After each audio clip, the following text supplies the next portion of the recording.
When I started my Etsy shop about 2 years ago, I watched a countless number of YouTube videos trying to figure out how to get more sales. I couldn't find any videos that gave me straightforward, actionable items on how to drive more traffic to my listings. And that is exactly why I'm making this video today. After watching this video, you'll walk away with 5 actionable steps to take to drive more traffic to your Etsy shop. We're going to be covering everything that you need to know to become successful on Etsy, from shop aesthetics to SEO tools. So buckle up and let's get started.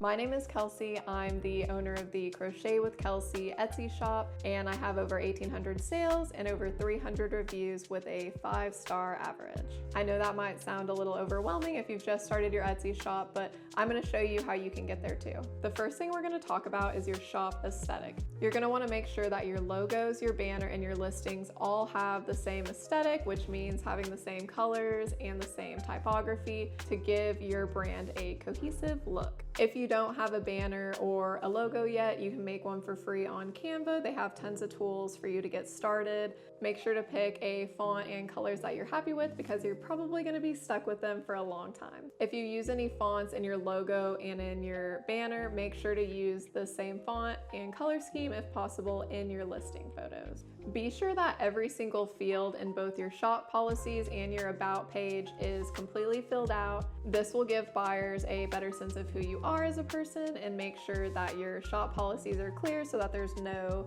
confusion. The about page is just a really good way to kind of show your potential customers who you are and why you love doing what you do and why you sell what you sell. So it's important to get this filled out so that you look like an actual person rather than a giant corporation. Having clear shop policies is also important because you want to be completely transparent with your potential customers, and this can avoid some negative reviews down the line. I cannot stress enough how important photos are for your Etsy listings.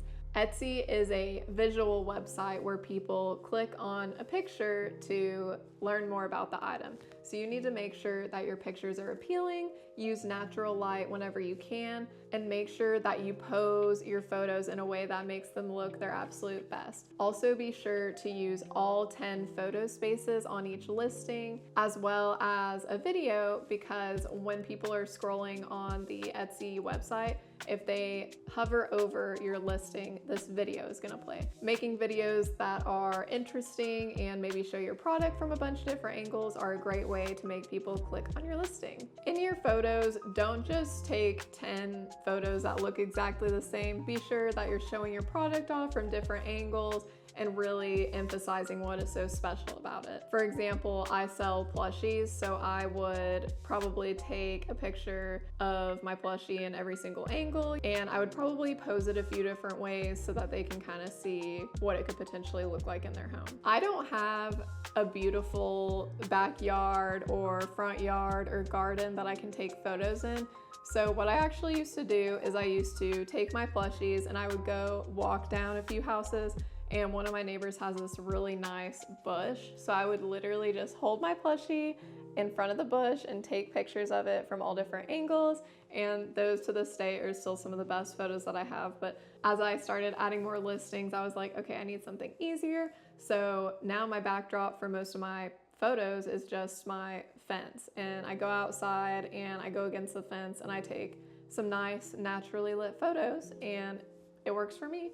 So just make sure that your photos are crisp, clear, and have good lighting. If it's going to be too difficult for you to get natural lighting, I get it. Some houses, don't really have any good natural light. You might live in an apartment and it can be hard. Use whatever editing tools you have at your disposal. Canva has an editor in it. You can also edit photos right on your iPhone. Or if you have Adobe Suite, you can use Lightroom or Photoshop to get the desired effect that you want. Just make sure that if you're editing your photos, all of them look the same throughout your entire shop. Cohesive, eye-catching visuals make your shop stand out. from all the clutter that is on Etsy, and it'll also help make your shop more memorable. Just starting out with focusing on having good photos is almost guaranteed to get you more clicks on your listings. The second tip we're going to talk about today is making the most out of every single listing. This means filling out every single listing space you can for every single listing. Make sure that you're writing detailed titles, detailed descriptions, and using every single one of those 13 tags. How do you know what to put in your Etsy listings? Well, that's easy. I'm glad you asked. So there's actually this amazing tool out there for Etsy search, and it's called eRank. There's actually a free version, which that is what I use. The only downside to the free version is that you only get 10 keyword searches a day, but if you're not uploading a million items, then this could be perfect for you. There's a keyword research tool on there where you can type in the keyword that you're thinking about using, and you can see how many people are searching it and what the Etsy competition is like. The ideal keywords that you're gonna wanna find are ones that have a very high search volume and low competition. If you're selling something and you type in a generic keyword like book, obviously there's probably going to be a lot of searches, but there's also going to be really high competition.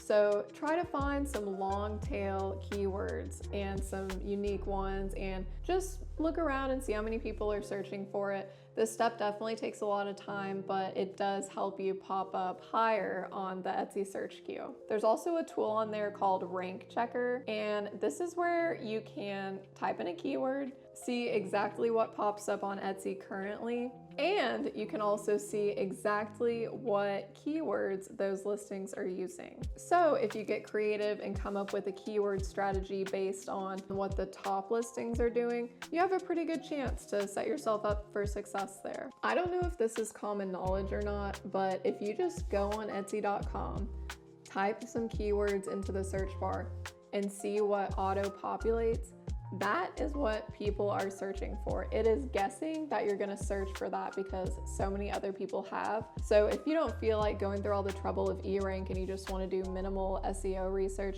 this is a great way to see what people are searching for.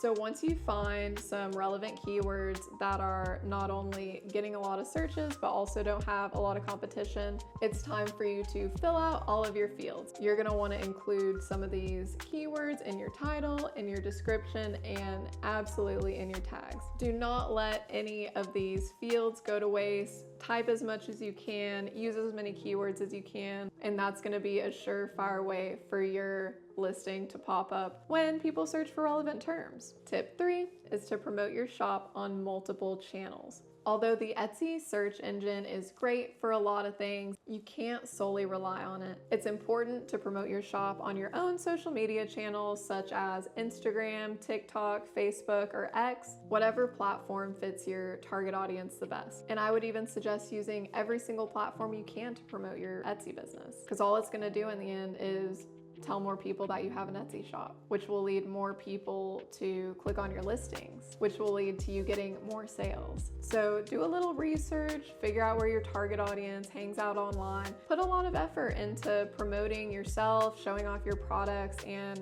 of course, linking your Etsy shop. It's important to consistently post, consistently show what you're working on, show some behind the scenes, and these type of posts will get people excited about what you're making and excited to see what you do next. Once you have an audience over there, they're gonna be interested in checking out your products. Always be sure to link your Etsy shop wherever you can. I have mine in my Instagram bio, in my TikTok bio. I don't use Facebook that much, even though I probably should. But whenever I make a post over there, I always make sure to include my Etsy links so that people can click right to my Etsy shop. Instagram stories are a great place to post links. You can easily snap a picture of your product, post it on your story, and include a link so that if someone's like, oh, that's cute, I want to buy it right now, they can just click, go to your shop, and add it to their cart. Social media is also a place where you can promote some sales that you're having on Etsy. If you do free shipping, you can promote it. And it's also a place where you can just kind of connect with your target audience, kind of make some connections in your community. You'll be able to answer any questions directly, and you'll be able to build trust with your customers. I also can't stress enough how great giveaways are. So whenever you maybe start getting a little bit of traction, you can easily host a giveaway. Maybe you're giving away one item or even a digital item if you offer those, and you put in some criteria like follow me, favorite my Etsy shop, and like this post. You will be amazed at how many people love a good giveaway. So it's always something that's worth a try. Building trust with your audience on other platforms will carry over to your Etsy shop. Engagement is everything. Trust me on this one. Tip 4. Pricing. If you're a small business owner, especially a crafter, it is very hard to decide how much to charge for your items sometimes. Make sure you're taking into account the materials that you're using, your shipping supplies, and the amount of time that it takes you to make these products. I know I made this mistake, but do not underprice your stuff because you think that it's too expensive. Look around Etsy, see what other similar sellers are selling their items for, and try to be competitive with that. And just make sure that you're not underselling yourself. Your work is probably amazing and it should be valued as such. And don't get disappointed if you don't get a lot of sales right away. Sometimes it takes people a little while to realize how unique your brand is and how awesome that your work is. So just don't get discouraged, don't underprice yourself, and really just try to price your items at what you feel like they're worth. Another thing you can do is ask your family and friends how much they would pay for an item like that, just to kind of get an outside perspective. Pricing your items too low may seem like a good idea because you're thinking, oh, well, everyone likes a good sale. But to a lot of people, if your items are too cheap, they're wondering why. They're like, is this drop shipped from China? Is somebody that isn't very skilled making this?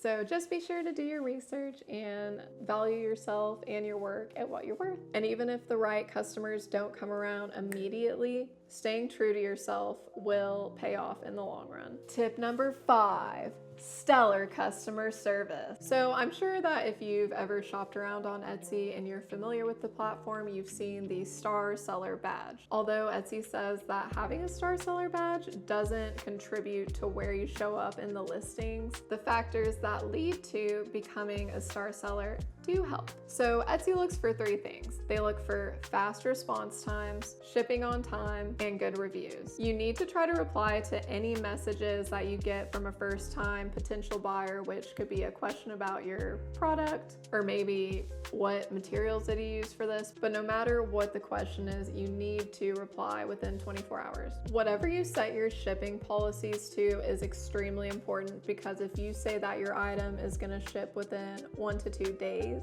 if it doesn't ship in 2 days, your rating for on-time shipping is going to go.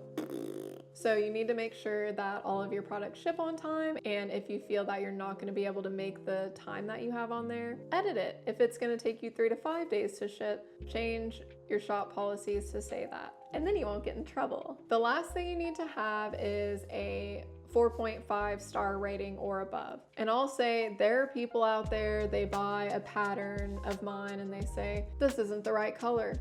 What do you mean? You can make it any color you want. Anyway, they gave my product 1 star, which brought me down to like 4 stars at the time, I think. And it took me a long time, but I'm finally back up to 4.9 stars. So there's an option for you to send out a little note with each purchase that gets delivered to the buyer's email. So I would just say, if you like the product, please leave a 5-star review. And that can encourage people to review your shop so that you can hit that 4.5 star rating. The star seller badge also kind of shows potential buyers that you're a shop that people trust. So even though Etsy says that it doesn't affect where you show up in Etsy search, I personally think that doing all these things that would make you a star seller is going to help your listings get more clicks. The good customer service is more about your shop's reputation than anything else, but if I'm considering buying from a shop, I click on their shop and they have a bunch of bad reviews saying the seller was rude and awful to me, I'm not gonna buy from them. So just be sure to provide good customer service, be sure to reply to all messages as fast as you can, and always ship on time.